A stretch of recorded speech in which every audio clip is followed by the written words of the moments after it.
On what was supposed to be the happiest day of her life, Jasmine Carter stood frozen between two impossible choices. Her wedding ceremony was less than an hour away. The guests were arriving. The groom was waiting. Then an elderly stranger collapsed in her restaurant, gasping for air. While everyone else panicked, Jasmine rushed forward. She saved his life. But by the time the ambulance left, her wedding was gone. Her fiancé had made a decision she would never forget. Heartbroken and alone, Jasmine thought she had lost everything. Then the next morning, a black limousine stopped outside her apartment. And everything changed. Jasmine Carter had never once in her 32 years expected life to hand her anything for free. She had grown up understanding, with a clarity that only comes from necessity, that what you wanted and what you got were two entirely different things unless you were willing to close the distance yourself. Her mother had raised her in a two-bedroom apartment on the east side of the city, working back-to-back shifts at a laundry facility until her knees gave out in her early 50s. Jasmine had watched that woman iron other people's shirts with cracked hands and still find the energy to hum gospel songs on Sunday mornings, and somewhere in that image, she had absorbed a philosophy. She never needed anyone to teach her in words. You work. You show up. You do what needs to be done. The rest you figure out as you go. By the time she was 17, she was bussing tables at a family diner called Harlow's on Clement Street, sliding through the narrow gaps between chairs with a gray bin balanced on her hip, collecting the scattered evidence of other people's meals, while her classmates were at football games and school dances. She did not resent them for it. She simply understood that their lives were running on different tracks, and hers required more tending. She had kept that job all the way through community college, picking up a second shift at a bakery on weekday mornings when rent increased, and her mother's medical bills began arriving in thick envelopes that she learned to open without flinching. Now, at 32, Jasmine was still at Harlow's. But she was no longer the girl with the gray bin. She was the one, the owner. Mrs. Patricia Harlow called first when something needed handling, when a supplier was late, when a new hire needed training, when a regular customer was having a rough day and needed someone to actually listen. She wore her dark hair pulled back in a neat bun during shifts, moved through the dining room with the efficient grace of someone who had memorized every table's coordinates, and had a reputation among the regulars for remembering not just their usual orders but the names of their grandchildren and the outcomes of their doctor's appointments. She did not do this to earn tips, though the tips were welcome. She did it because people mattered to her in a way she could not fully articulate and had stopped trying to explain. It was simply part of who she was, threaded through her so completely that she could not have removed it, even if she had wanted to. And today, this particular Saturday in the middle of May, was supposed to be the last shift, the last time she would tie on her apron at Harlow's as a single woman. She and Daniel had decided months ago that she would keep working through the morning, finish by 11, and then head across town to the venue where her bridesmaids were waiting with the dress, the flowers, the carefully assembled chaos of a wedding day. Daniel had thought the idea of her working on her wedding morning was unusual, but Jasmine had shrugged it off with a small smile. Mrs. Harlow was short-staffed on Saturdays, and Jasmine had given her word. Besides, she liked the idea of beginning the most important day of her life the way she had spent most of the other important days, being useful. The ceremony was scheduled for 2 in the afternoon. There was plenty of time. Her colleagues at Harlow's had made a little banner from paper napkins that said, "Congratulations, Jasmine," in red ketchup packet lettering, and Mrs. Harlow had set a small vase of white carnations on the counter beside the register. When Jasmine arrived that morning and saw it all, she had laughed until her eyes watered, and she had hugged Mrs. Harlow for longer than either of them expected. The restaurant smelled like coffee and bacon grease and a little bit of bleach from the overnight mop, and Jasmine had breathed it in and thought, quietly and with absolute sincerity, that she loved this place. The morning moved along the way. Saturday mornings always did, busy, warm, slightly too loud, full of the particular comfort that comes from a diner where people feel at home. Jasmine took orders and refilled cups and laughed at an old joke from the cook and checked her phone once to see a text from her maid of honor, Renee, asking if she was sure she wanted to do her own makeup. She typed back a quick reassurance, tucked the phone into her apron pocket, and looked up just as the bell above the front door chimed. An elderly man stepped inside and paused, blinking slowly as his eyes adjusted to the interior light. He was not the kind of man who commanded attention when he entered a room. That was the first thing Jasmine noticed. He wore a plain gray cardigan over a collared shirt. Both of them clean but uninspiring. The kind of clothing that suggests a man who has long since stopped caring about making an impression and has arrived at a different, quieter relationship with comfort.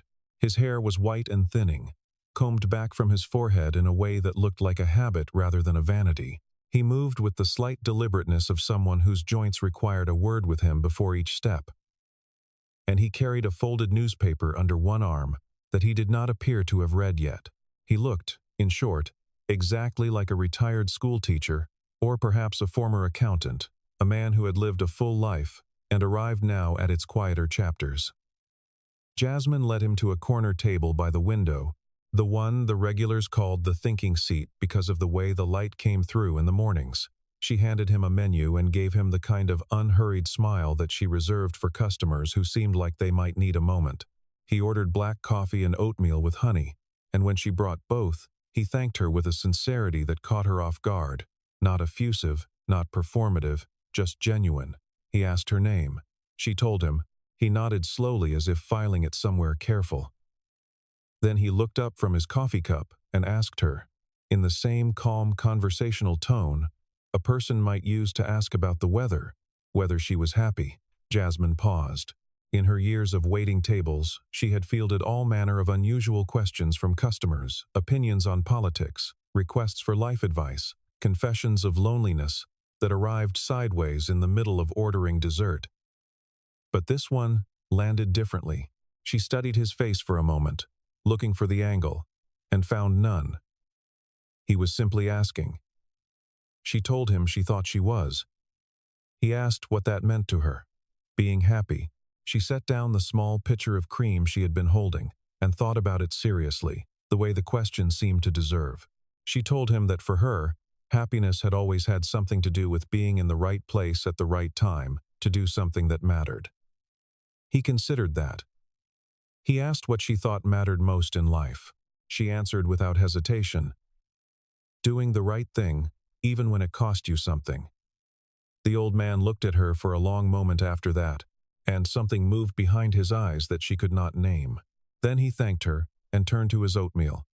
And Jasmine moved on to the next table, tucking the exchange into the back of her mind, the way she tucked most things that puzzled her gently with care and without urgency. At the table near the register, two businessmen were making quiet comments about the old man that were not quite quiet enough. Something about how the corner tables were for actual customers with actual orders. An edge of impatience in their voices that Jasmine found both familiar and tiresome. She made a point of refreshing the old man's coffee without being asked and did not look at the businessman when she walked past. Her phone buzzed in her apron pocket. Daniel? She silenced it and promised herself she would call him back the moment the lunch rush thinned. 20 minutes. Maybe 30. She glanced at the clock. Still comfortable. Still plenty of time. She delivered a plate of pancakes to the family in the booth near the door and was turning back toward the counter when she heard a sound that stopped everything. It was not a dramatic sound, not the kind of thing you hear in movies where something crashes and the music swells. It was a dry, hard coughing, sharp and rhythmic at first, then suddenly wrong, then silent in a way that was worse than any noise. Jasmine turned. The old man at the corner table was on his feet, one hand pressed flat against the tabletop for support. His other hand at his throat. His face had gone from pink to a frightening shade of gray-red in a matter of seconds. His mouth was open, but no air was moving through it in any useful direction. And his eyes, she would remember his eyes for a long time afterward, were wide and carrying a very specific kind of fear, the fear of a person who understands with absolute precision what is happening to them and cannot stop it. The dining room seemed to hesitate for a single suspended moment, the way a crowd sometimes does when the situation outpaces everyone's comprehension, and then chaos arrived all at once. A woman near the counter stood up sharply and knocked over her chair. A man 2 tables over said, "Oh God."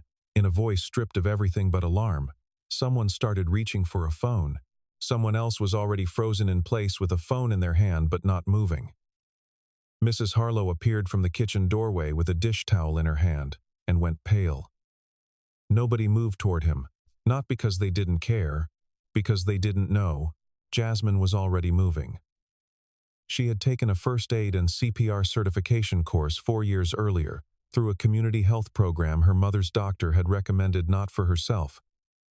She had always said, just in case, and she had renewed it twice since, sitting in folding chairs in church basements on her days off, going through the motions of compression and breath and abdominal thrust with plastic mannequins, telling herself each time that she hoped she would never need it. She crossed the space between herself and the old man in 3 quick strides. She identified herself clearly, told him she was going to help him, positioned herself behind him with the efficiency of someone running a mental checklist she had drilled, without knowing she was preparing for this specific moment. Her hands found the correct position. She pressed. Nothing. She reset. Pressed again, harder. With more deliberate force. The dining room had gone essentially silent around her, except for the sound of her own breathing, and someone near the door saying, "Call 911, call 911, and then a third compression, and a small hard object expelled itself onto the table, with a sound that seemed out of all proportion to its size, and the old man made a noise, like a door being opened after a long time, sealed, ragged, enormous, grateful, and grabbed the edge of the table, and coughed and coughed and coughed and kept breathing. Her phone was ringing before she had time to fully process what had just happened. She pulled it from her pocket while keeping one hand on the old man's arm to steady him, checking that his color was returning, watching his chest move. The screen said Daniel. She ignored it. She asked the old man his name. He told her, hoarsely, Richard. She told him help was on the way. He nodded and gripped her hand, and she let him hold it. Her phone rang again.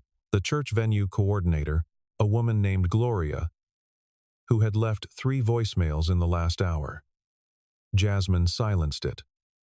She was aware, in a distant and secondary way, of the time. She was aware that the ceremony was less than 50 minutes away.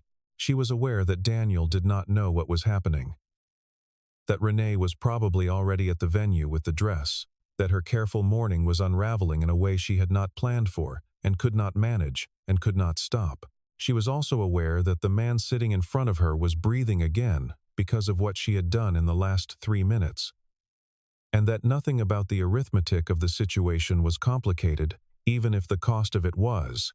The paramedics arrived 11 minutes after someone called, which was fast, and they were efficient and kind, and they had Richard on a gurney and out the door in another 7 minutes. Before they wheeled him out, he turned his head and found her in the small cluster of people near the door. And he looked at her with an expression that she did not know what to do with in that moment, so she just nodded. Then he was gone. Jasmine stood in the doorway of Harlow's in her apron and her sensible shoes, the afternoon light at an angle she had not anticipated, and looked at her phone. 11 missed calls. She closed her eyes for 3 seconds. Then she got in her car. She drove faster than she should have and arrived at St. Michael's 47 minutes after the ceremony was supposed to have begun. The parking lot held a scattering of cars and the particular stillness of a event that has already happened or failed to happen. Inside the vestibule, the white ribbon decorations were still looped along the pews, and the carnations she had spent 3 weekends choosing were still in their vases, and Daniel was standing at the far end of the aisle, with his jacket off and his arms crossed in the posture of a man who has been waiting long enough that waiting has curdled into something harder. A few guests remained in their seats, uncomfortable witnesses to whatever came next. Renee was near the side door with Jasmine's dress still in the garment bag, folded over her arms. She met Jasmine's eyes, and her expression said everything and nothing at the same time. Jasmine walked down the aisle in her work clothes and her apron, and stood in front of the man she had planned to spend her life with, and told him what had happened, speaking quietly and without omission, her voice steady because she had decided on the drive over that she owed him the complete truth, and she was going to deliver it without performance. Daniel listened. She could see him listening. She could also see the place where the listening stopped and something else took over. He told her he knew she cared about people. He said he had always known that about her, had always respected it, that it was one of the things he loved. But then his voice shifted into a register she had heard before. Not often, but enough to recognize a register that had a floor beneath the words, a deeper argument being made. He said he had been standing at that altar for 47 minutes. He said there were people in those pews who had traveled, who had taken time off work, who had arranged babysitters and hotel rooms and flight connections for this day. He said he had spent the better part of 4 years coming in second to her commitments, her coworkers, her regulars, her causes, and that he had told himself it was what made her who she was, and he had believed that right up until the moment she was not there. Jasmine started to respond, and he talked over her with a gentleness that was somehow more painful than anger would have been. He said the man at the restaurant had other options. He said the paramedics would have arrived. He said she was not the only person in the world capable of helping, and that choosing to be the one who did it, on this day of all days, said something about where he stood in her priorities that he couldn't argue himself away from anymore. He uncurled his right hand and held out the ring she had chosen with him in a small shop on a Tuesday afternoon 14 months ago. She looked at it for a long moment. She took it because she didn't know what else to do with it in that moment, and because his hand was shaking slightly and she could not bear to leave it outstretched. He kissed her forehead. He walked out. The guests, who remained, were very quiet. Jasmine stood in front of the altar in her uniform, the ring in her palm, the carnations going gently brown at the edges in the warm afternoon air. She drove herself home. She took the long way without meaning to. Through streets she did not need to travel, past a park where children were still out in the late afternoon light, past a bakery with its window sign flipped to closed, past the corner where she and Daniel had once sat on a bench eating ice cream cones after a movie and talked until the park emptied around them. She was not trying to torture herself with the detour. She simply was not ready to arrive. She did not call Renee back, not that night. She sat on the edge of her bed in the work clothes she had not changed out of, and let the silence of the apartment settle around her like water around a stone. And she felt, with a thoroughness that she had not been prepared for, the full weight of what the day had cost her. She had been so certain, for so long, that her life was finally assembling itself into something stable, something she could rest inside of. 4 years with Daniel. 4 years of Sunday mornings and grocery lists and conversations about the future tense of everything, the house they would buy, the trips they would take, the family they might eventually build. She had let herself want that life. She had let herself stop holding the wanting at a careful distance, and now it was gone, and the space it left behind was not empty so much as suddenly, brutally obvious. She cried for most of the night, not the cinematic kind but the unglamorous, exhausted kind, and when her phone lit up with messages from friends, she read them all, and answered none of them. The world, as it tends to, divided itself into camps by morning. Renee texted that she was furious on Jasmine's behalf, and that Daniel had made a choice that revealed everything about his character, and that Jasmine deserved so much better. Her colleague Marcus from Harlow's sent 3 voice messages in a row, saying he was proud of her, and that any man worth having would have understood. But there were others, a cousin who asked carefully whether Jasmine had maybe misjudged the situation, whether she could have left sooner once the man was stable, whether some part of her had made a choice, without fully accounting for what it would cost. Jasmine read those messages too, slowly, and held them in her mind with the same seriousness she tried to hold everything. She was not so certain of herself that she could dismiss them entirely. She lay on her back in the dark and asked herself the question plainly. Had she been wrong? She held it up and looked at it from every angle she could manage. The old man had not been stable when she made the choice to stay. He had been turning gray. She had not known whether the Heimlich maneuver would work. She had not known whether there would be time for anyone else to step in, whether the paramedics would arrive fast enough, whether someone else in that room had the training she had. She had only known that she was there, and she knew what to do. And he was dying. By the time she reached the end of that accounting, the answer was the same one. It had been the moment she first crossed the dining room. She would have done it again. She would always do it again. That was not arrogance. It was simply who she was, and she was no longer young enough to apologize for it. Morning came the way it always does, indifferently. Fully light by 7, the street outside already running through its usual rhythms. Jasmine had slept in fragments and woken for good around 6, made coffee, stood at the window in her robe watching a delivery truck make its rounds. She was on her second cup, sitting at the kitchen table with no particular plan for the day, when she heard the sound. It was not a sound she could have described as unusual on its own. A car, an engine, the specific whisper of tires on pavement, slowing from a moving pace to a stop. But something about the stopping made her look up. Through the front window of her apartment she could see the street below, and what she saw on the street below did not fit the neighborhood. A black limousine, long, polished. The kind of vehicle that belongs in front of hotels and airports, and the exits of charity galas, was parked directly in front of her building. Not idling past, stopped, as if it had arrived somewhere. Her first thought was that it had the wrong address. Her second thought was that her neighbor, Mrs. Delgado's grandchild, was perhaps getting married today, which would be slightly on the nose given the 24 hours she had just lived through. She watched from the window as the driver's door opened, and a man in a dark suit stepped out. Not the driver, she realized, but a different man. Someone who had been riding in the front passenger seat. He was perhaps 40, well-dressed, carrying a small folder, and he stood on the sidewalk looking up at the building numbers with the focused expression of someone who knew where he was going, and was only confirming it. Jasmine pulled her robe tighter and went downstairs because she was not the kind of person who watched things from a window when she could simply go find out. She opened the front door of the building, and the man in the suit was already on the bottom step, looking up at her with a polite and practiced expression. He asked whether he was speaking with Jasmine Carter. She told him he was and asked if she could help him. He said that his employer had sent him, that his employer would very much like to speak with her if she was willing, and that he understood if she needed a moment to prepare. She asked who his employer was. The man said a name, Richard Calloway, and something in her memory shifted and rearranged itself into a new shape. She asked whether this was the same Richard who had been at Harlow's the day before. The man said yes, and waited.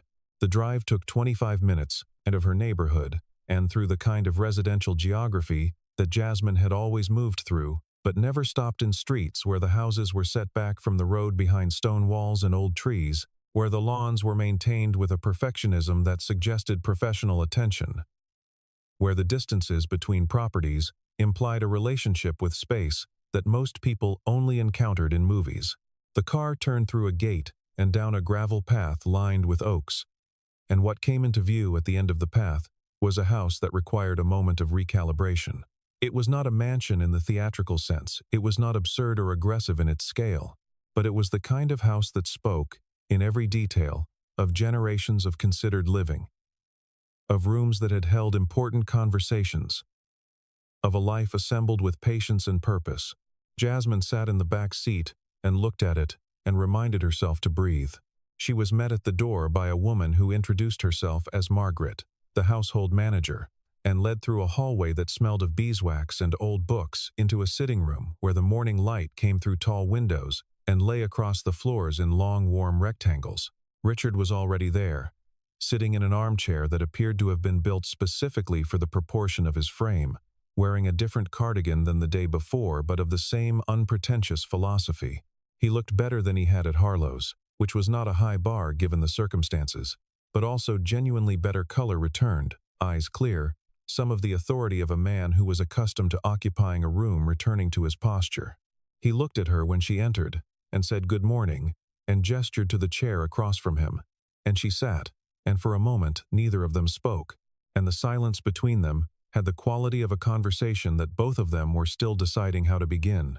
He thanked her first, simply and directly, without the kind of elaborate ceremony she might have expected from someone in his position. He said she had saved his life. She said she was glad she had been there. He looked at her steadily and said he suspected very few people would have done what she did, given what she had given up to do it. She had wondered on the ride over whether word had already traveled, whether someone had contacted him, whether the story was already somewhere in the public ledger. She asked how he knew about the wedding. He told her that he had asked, after he was discharged from the hospital that morning, for someone to look into what had happened after the ambulance left. He had a particular phrase for it. He liked to follow things to their conclusions. She studied his face and decided that was true about him in a way that went beyond this specific circumstance. He told her that, in doing so, he had learned not just about the wedding, but about more than that. He told her that what he had found was not a surprise to him, but that it confirmed what he had suspected the moment she had answered his questions in the restaurant, without calculation or performance. He told her she was the kind of person that the world produced rarely and treated carelessly, and that he had spent enough of his life watching that pattern to be tired of it. Then he began to tell her about himself. The story of Richard Calloway was not one that appeared in newspapers or on the public-facing pages of business profiles, because Richard had spent the better part of 3 decades making sure it didn't. What the public record contained was the outline. A company founded in the late 1980s, in a rented office space with 2 employees, and a business plan written on legal pad paper, which had grown over 22 years into a supply chain management corporation that operated across 4 countries and employed nearly 8,000 people. What the public record did not contain was the full accounting of the philosophy that had driven it, a conviction, held since his own childhood in a working-class family in western Pennsylvania, that the people who showed up and did the work and did it with integrity were the people who deserved to be seen, and that too often they were not. He had retired 6 years ago, transferred operational control to a board he trusted, and retreated into a philanthropy that was as private as his business had been visible. He had established a foundation focused on workforce development, on identifying people who were stuck in circumstances that did not reflect their capacity, and creating conditions in which their capacity could become their life. He had given a great deal of money to this foundation. He had also, over the years, given something harder than money. He had given his attention, his time, his willingness to sit across from strangers and evaluate not their resumes but their character. He had gotten it wrong sometimes. He was honest about that. There were people he had invested in who had not been what he believed them to be, or who had been exactly what he believed, but had not been ready for what belief requires of you. He had learned from those failures and continued anyway. But what he had learned over decades of giving was that money without the right people administering it was just a number on a document. He was always looking for the right people. He told her what he had learned about her, not as a recitation but as a conversation, checking details with her as he went, correcting assumptions when she offered corrections. He knew that she had worked 2 jobs for years to cover her mother's medical expenses after a diagnosis that the family's insurance had covered only partially. He knew that she had passed on 2 opportunities for advancement at other restaurants because Mrs. Harlow had depended on her, and she had not been willing to leave the older woman short-staffed. He knew that she had completed a food service management certificate at the community college 3 years ago and paid for it herself, a semester at a time, scheduling classes around her shifts. He knew that she had been the person her coworkers called when they needed help navigating a lease dispute or a billing problem with a medical provider, not because she had any special credentials, but because she was willing to sit down with a problem and stay with it until it was solved. He knew that there was no one in her life who had ever positioned themselves behind her, no one who had said, plainly and without condition, "I see what you're capable of, and I'm going to make sure you have room to do it."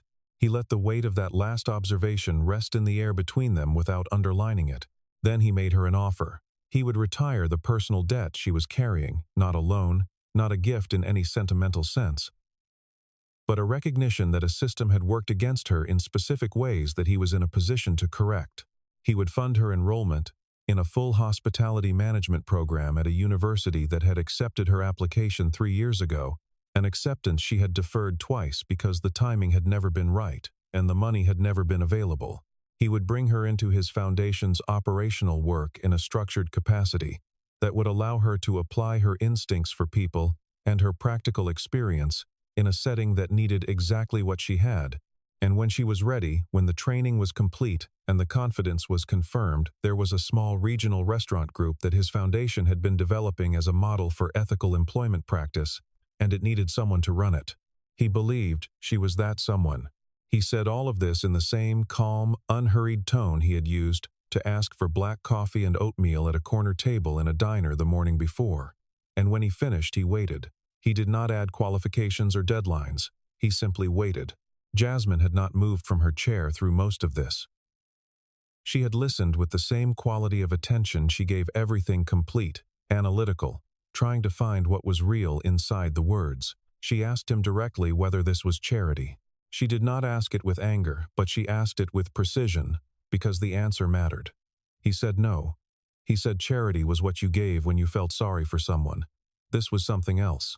He said the world had a habit of leaving the most capable people exactly where it found them, because no one made a decision to intervene, and that making that decision was not sentiment, it was correction. He said he had been in the right position at the right moment once or twice in his life to correct something that was wrong, and he had made it a practice to do it, and he would not apologize for continuing the practice now. He looked at her with the expression of a man who has said the thing he means, and is content to let it stand on its own legs. Jasmine felt something inside her chest that was not quite hope, because hope had been complicated recently, and not quite relief, because relief required resolution, and this felt more like a door opening onto a corridor she had not known was there. She told him she needed a day to think. He said, of course. He said she could have as many days as she needed. When she left the house and walked back to the waiting car, she stopped for a moment on the gravel path and looked up through the canopy of the old oaks at the sky, and she thought about the small, hard object that had hit the table with that improbable sound, and about the way the old man's chest had moved when air returned to it, and about the words she had given herself in the dark of her apartment the night before. She thought about it for one day, and then she said yes. Daniel came to her apartment on a Thursday evening, about 2 weeks after everything had happened, which was long enough for the story to have traveled in the way that stories travel in a connected neighborhood, first in fragments, then with additions, then in the rounded form that emerges when something has been told enough times to acquire a shape. He knocked and she answered, and she could see from the way he was standing that he had prepared something to say, that he had rehearsed it in the way people rehearse important conversations, which she had always found both touching and a little heartbreaking. He was dressed well, better than he usually was for a casual visit, and he was holding himself with the particular careful attention of someone who understands they are being evaluated. He said he owed her an apology. She invited him in and made tea she did not particularly want because it gave them both something to do with their hands. He sat at the kitchen table she had sat at alone on the morning of the limousine, and he talked for a while. He said he had reacted from a place of hurt and not from a place of principle, and that he recognized, looking back, that he had asked her in that moment to be someone she was not, and that had been unfair.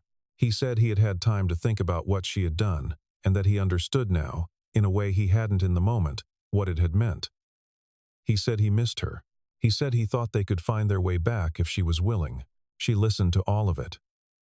She gave him the full weight of her attention, because he deserved that, and because she took people seriously, and always had. She thought about the 4 years. She thought about the Sunday mornings and the grocery lists and the future tense conversations. She thought about the 47 minutes at the altar, and his hand with the ring extended, and his voice in the register she had learned to recognize. And she thought about something else, something that had clarified itself in the 2 weeks since. In the quiet of the apartment, and in the conversations with Richard, and in the slow, cautious process of assembling a new idea of what her life might look like, she thought about the fact that the man across from her had not been there on the worst night. He had not called back. He had not shown up with tea. He had made his decision, and held to it until the news reached him that she had become someone worth reconsidering, and then he had reconsidered. She did not say any of this to him, not directly, because she was not interested in making him understand something he might have arrived at on his own if he had sat with it longer. She told him simply that she was grateful for the apology, that she received it with the sincerity it was offered in, and that she didn't think they should try again. He asked why, and she told him honestly, because she had spent a great deal of her life fitting herself around other people's ideas of what she should prioritize, and she was not willing to do that anymore. Not out of anger. not as a lesson, just as a fact about who she was becoming. He nodded slowly. He set down his teacup. He said he hoped she would be happy. She said she hoped the same for him. He left, and she sat for a moment in the kitchen afterward, and noticed that she felt something she had not expected, not sadness, not relief exactly, but a kind of straightness, like a line that has been allowed to be the length it actually is. The months that followed were not easy, in the way that montages make transformation look easy. They were the kind of hard that comes from being asked to grow in directions you haven't grown before. From sitting in classrooms where everyone else seems to have had a head start you weren't given. From making mistakes in real situations with real stakes, and having to decide each time whether the mistake is evidence that you don't belong, or evidence that you are learning. Jasmine decided each time that it was the latter, and moved on. She completed the hospitality management program in 11 months, finishing in the top quarter of her cohort, and submitted a paper on fair scheduling practices in the service industry that one of her professors nominated for a regional award. She worked with the foundation 3 days a week during that year, helping to assess grant applications and coordinate with partner organizations, and she was good at it in the way she had always been good at things that required seeing people clearly and understanding what they actually needed, as opposed to what they said they needed. Richard checked in with her monthly, in the same way he did everything without fanfare, with genuine interest, with the particular patience of someone who has learned that investment requires time. He was not a warm man in the demonstrative sense, but he was a consistent one, and Jasmine had come to understand that consistency was its own profound form of care. When the restaurant group was ready for her, she was ready for it. There were 4 locations, all of them small and carefully operated, all of them built on a model that paid a living wage and offered flexible scheduling, and promoted internally with the kind of deliberateness that most hospitality businesses treated as an impossible luxury. She stepped into the managing director role in the spring of the following year and spent the first 3 months doing what she had always done, walking the floor, learning the names, sitting down with the staff, and asking not just about their performance, but about their lives. She implemented a cross-training program that gave every front-of-house employee the skills to move into a supervisory position if they chose to pursue it. She started a small fund, seeded with part of her own salary, that staff could access in emergencies without paperwork or judgment. She set the scheduling policy herself, based on the principle that people's lives outside the restaurant were not an inconvenience to be managed, but a reality to be respected. Within 6 months, staff turnover had dropped by more than half. Within a year, all 4 locations were profitable, and 2 had waiting lists for reservations. People in the industry began to pay attention, not in the loud, profile-driven way that produces magazine features and speaking invitations, but in the quieter way that matters more, the way that causes other operators to start asking questions, to request meetings, to want to understand how she had built something that felt, to everyone who worked inside it, like a place worth showing up to. She gave those conversations freely and without strategy. She did not have a system to sell. She had a way of treating people that she had developed over a lifetime of being treated as someone whose time and needs were secondary. And she had simply applied it in the other direction. There were mornings, not many, but some, when she drove to the flagship location on Linwood Avenue and sat in her car in the parking lot for a few minutes before going in, and thought about the other version of the morning, the version in which she had untied her apron and handed the old man in the corner a glass of water and told someone else to handle it and left for the venue. She thought about that version the way you think about a road you didn't take, not with longing, exactly, but with the specific attention of someone who understands that choices are real, that the path you walk forecloses others, and that being at peace with that requires you to believe you chose correctly. She believed she had chosen correctly. She did not need the outcome to validate the choice. But she was human enough to be grateful that the outcome had been what it was. One afternoon in the early autumn of that year, Richard came to lunch at the Linwood location.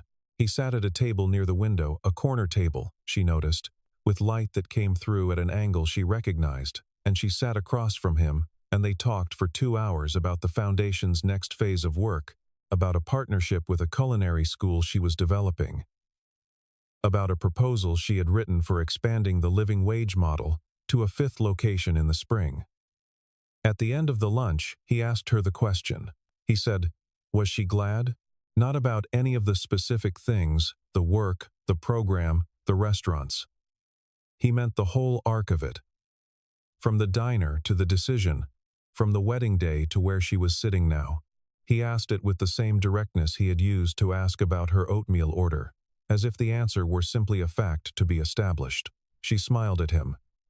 And it was the kind of smile that does not require any performance to produce.